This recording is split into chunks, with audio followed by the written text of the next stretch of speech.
이제 여러 가지 좀 얘기를 나눠볼까 하는데요. 늘 궁금했던 질문 그냥 이런 자리에 드려보겠습니다. DMZ 이거 집필하실 때 아이디어를 어떻게 얻으셨나요? 아, 그때 이제 제가 그 아까 소개하신 거에 약간 틀린 부분이 있어요. 아, 그렇습니까? 예, 예. 예. 일단 저는 그 97년에 26이었어요. 죄송합니다. 그러니까 지금 갑자기 나이가 한 살 더 먹게 되는 효과가 생겨서 그 부분 정정을 네, 해드리고요. 정정했습니다. 예.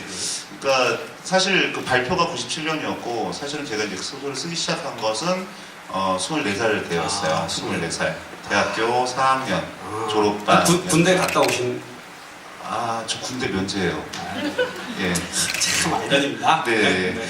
그때 이제 그 당시에 저는 이제 그 뮤지컬을 보신 분들도 이제 영화를 보신 분들도 아시겠지만 그 영화에서는 이영애 씨 그리고 맞아요. 네. 저희 이제 뮤지컬에서 지그베리 사미 네. 씨가 이제 그 제3국행 포로의 아들로 나오잖아요. 네네. 딸이나 예, 그 제3국 포로의 자손이 지금 남한 사회로 돌아와서 분단을 바라본다면 어떤 느낌일까? 이런 재미없을 것 같은, 굉장히 사변적일 것 같은 그런 이제 소설을 준비하고 있었는데 그때 그러다가 이제 어느 술자리에서 군대 갔다 온 친구들과 얘기를 하면서 충격적인 얘기를 듣게 된 거죠. 판문점에서 남북한 군이 회동하고 술도 마신다더라. 하지만 소문이지만 소문이지만 이렇게 얘기를 하더라고요. 근데 그 소문이 사실이든 아니든 간에 저는 그 얘기를 듣고 나서 지금 우리가 알고 있는 그 JSA라는 그 얘기가 굉장히 하루 만에 다 깨졌던 것 같아요. 어떻게 써야 될지. 그렇게 해서 시작된 작품입니다. 역시 술자리는 좀 중요한 것 같습니다. 예, 그렇죠. 모든 정보와 생각은 거기서 나오죠. 아, 그러면 그 당시에는 만약 그런 카더라 통신이라고 해도 사실 불가능하다고 생각했던 것들이잖아요. 그런데 그런 소설이 영화화되는 과정에서 그게 쉽게 메이드될, 왜냐면 이게 잘 안 믿는 이야기잖아요. 예, 그랬죠. 그래서 사실 제가 그 소설을 이제 그 민음사에서 주최하는 오늘의 작가상이라는 문학상에 응모를 했어요. 근데 제가 최종 시험에서 떨어집니다. 떨어지는데 그 떨어진 이유가 설마 이런 일이 우리 소설이라지만 그게 이제 굉장히 큰 일이었는데 그게 이제 영화까지 됐을 때 그 중간 과정에 여기 있는 계신 분들도 기억하실지 모르겠지만 김은중이 사건이 판문점에서 발생을 합니다. 실제로 남북한 군인이 회동을 했고 초코파이를 나눠 먹었고 전 정말 좀 무서웠어요.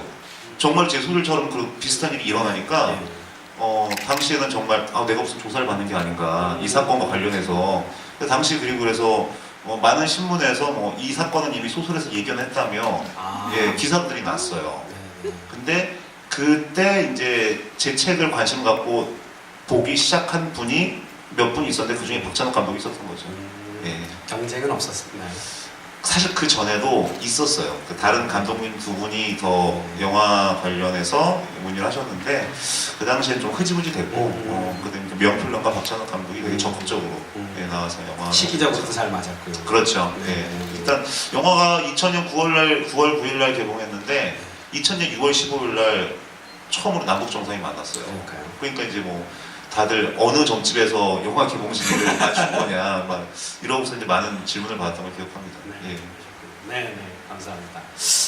그러다 보니까 이제 여러 가지 또 뒷얘기들이 많으시겠지만 조금 한 가지 더 여쭤보자면 작품 안에 김수혁과 남성식이라는 게 등장합니다. 근데 이게 다른 작품에서도 영화에서야 이수혁으로 좀 바뀌긴 했지만 히트라는 것에서는 형사가 고지전에서는 고수 씨가 맡았던 주인공 역이 김수혁이라는 이름으로 등장하고 특별하게 어떤 이런 이름들에 대한 이렇게 갖고 가시는데 이유가 별게 없고요. 사실은 제가 이제 이 작품이 어렸을 때 지금부터 18년, 17년 전 그 작품이니까요.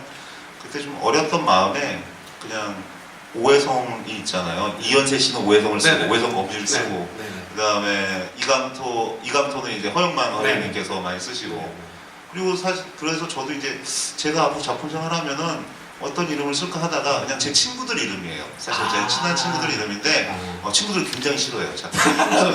아니 좋아해야 되는 거 아니에요? 처음엔 좋아하다가 자기 이름이 검색이 안 되는 거예요. 저 캐릭터에 가려서 그래서 별로 좋아하진 않습니다. 대단한 이유는 아니지만 또 주변에서 발견하시는 재미가 술자리에서 소재를 발견하시는 것처럼 비슷한 것 같습니다. 연출님은 이번 뮤지컬 하시게 되시면서 뭔가 어떤 연출적인 아이디어랄까 아니면 그 작품에 대한 해석이랄까 이런 거 어떤 부분에서 아이디어를 좀 얻고 고민하셨나요? 일단 이 작품은 사실 그냥 소재가 뭐 영화도 봤지만 너무 좋았고요. 저는 사실 영화를 보면서는 그때 이제 연극 공부할 때니까 이거는 정말 그 셰익스피어의 로미오와 줄리엣을 다른 방식으로 풀어놨다. 감사합니다. 그래서 이 넘을 수 없는 벽과 거기에서 왔다 갔다 하는 뭐 우정이라는 테마로 바뀌긴 했지만 사랑. 그래서 이건 우리나라 상황에 맞게 너무나 잘 현실화되어 있다라는 생각을 가졌었고요. 그러다가 이제 작가이신 이준 씨가 이 텍스트를 쓰시고 저한테 이제 천출이가 한번 봐줘 이렇게 보게 됐고요. 너무 재밌었습니다. 그러니까 왜냐하면 또 그러니까 영화 같은 경우는 영화 맛이 따로 있는데 이 텍스트는 이 텍스트만의 베르사비를 중심으로 한 또 다른 세계를 정확하게 구현을 해놨고 사실 그 전까지는 소설을 읽지 않았었습니다. 근데 그러셨겠죠. 네, 그 텍스트를 받고 소설을 읽게 된 거죠. 그러면서 이 영화와 다른 세계가 소설을 갖고 있구나. 이 소설이 갖고 있는 세계를 작품 안으로 잘 갖고 오면 지금 시대에도 통하겠다. 왜냐하면 공연이라고 하는 건 시대적 공감대가 이루어지지 않으면 어쨌든 공연이 성공을 하기 힘든데 이 테마는 우리 국민들이나 혹은 독일 정도 뭐 이런 역사를 갖고 있는 곳에서는 보편적인 테마가 될 수 있겠다 그런 생각이 들었고 아주 재밌는 멤버들과 함께 모이게 됐습니다. 특별히 뭔가 연출자로서 어떤 고집하신 부분이 있나요? 네, 사실은 이게 뭐 고집이라기보다 이제 작품을 읽었을 때의 느낌 때문인데요. 네. 저한테는 그냥 제가 던진 질문이었습니다. 이게 남북 분단의 문제를 뭐 무겁게 다루고 막 이런 것보다 도대체 이 너무나 많은 교육을 받아오고 있는데 이걸 넘어서는 게 뭘까? 이거를 누군가 정치가 바뀌고 통일이 되고 막 이런 문제가 아니라 진짜 우리가 서로 소통할 수 있는 힘은 뭘까? 이 질문은 좀 갖고 가고 있습니다. 이거를 놓치면 안 되겠다라는 생각으로 작품의 핵심을 갖고 가고 있습니다. 그런 걸 표현하실 때 좀 어려웠던 면도 좀 있었을 것 같은데 그렇죠. 말씀 들어보니까 네네. 왜냐하면 이게 쉬운 점은 이런 거였습니다. 누구나 다 공감할 수 있는 부분이 있고요. 거꾸로 또 하나 뭐가 있냐면 이제 제가 이제 60년대생인데 그러니까 제가 살아오면서 받았던 교육과 지금 이제 20대 배우들이 받고 자라는 교육에 좀 편차가 있습니다. 예, 그러다 보니까 자연스럽게 그러니까 저희는 뭐 방공교육이나 뭐 이런 저희는 또리 장군을 보고 자란 세대인데 이제 친구들은 그런 문화가 아닌 거죠. 그러니까 이게 저희만 해도 막 통일은 꼭 필요해 또 다른 방식의 통일이 필요하다는 걸 많이 교육받았다면 지금 친구들은 거꾸로 그게 왜 필요해? 라는 질문을 꼭 필요해? 안 해도 되는 거 아니야? 라고 하는 사고방식. 그러니까 이것에 사실 이게 어느 정도 그 뷰포인트가 통일이 되어야 작품의 통일성이 나오니까요. 그 부분이 좀 어려웠었습니다. 네. 그럼에도 불구하고 우리 어떠신가요? 우리 작가 선생님한테 이제 공연을 보셨잖아요. 예, 봤죠. 네, 예. 피콜로 공연을 보셨는데 네. 보셨을 때 소설과 공연과 좀 어떠셨나요? 일단 저기 본 공연은 못 봤어요 아직요. 그렇죠. 못 이 공연 봤고, 못 봤고 그다음에 이제 그 피콜로에서 그 오픈 공연이라고 하죠. 예, 오픈 공연을 봤는데 전 사실 별로 크게 기대를 하고 가진 않았어요.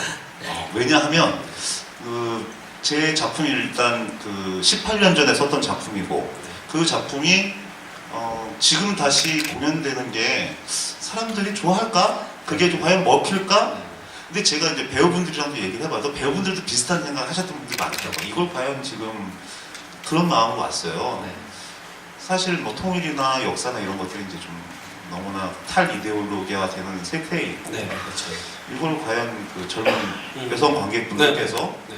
공감하실까? 네. 그 일단 무엇보다 제가 이제 원작에서는 베르사미가 남자였어요. 근데 영화에서 또 이영애 씨가 그건 여자였어요. 다시 이제 남자로 왔는데 이렇게 남자만 나오는 이런 뮤지컬을 이렇게 될까? 근데 봤는데 저는 너무너무 좋았던 거예요. 제가 얼마 전에 인터뷰할 때도 그런 얘기를 했었는데 저도 제 자신에게 속고 있었어요. 뭐냐면 18년 전에 소설 DMZ를 쓰고 그것이 영화화돼서 굉장히 큰 히트를 하다 보니까 소설과 영화의 내용이 같다고 생각하고 살고 있었던 거예요, 지금까지. 내가 쓴 내용이 영화의 내용이었어 라고 그냥 순간적으로 그렇게 생각하고 살았던 거예요. 왜냐하면 그 소설가 박상현보다는 JSA의 박상현입니다 뭐 이렇게 하면서 스스로를 소개하고 살다 보니 그냥 그게 제 거라고 생각했는데 아 맞다 내가 원래 하려고 했던 이야기는 저 뮤지컬의 저 이야기였구나 라는 걸 알게 돼서 너무 기뻤고 좋았고 저한테는 작가로서 굉장히 소중한 경험이었던 것 같아요.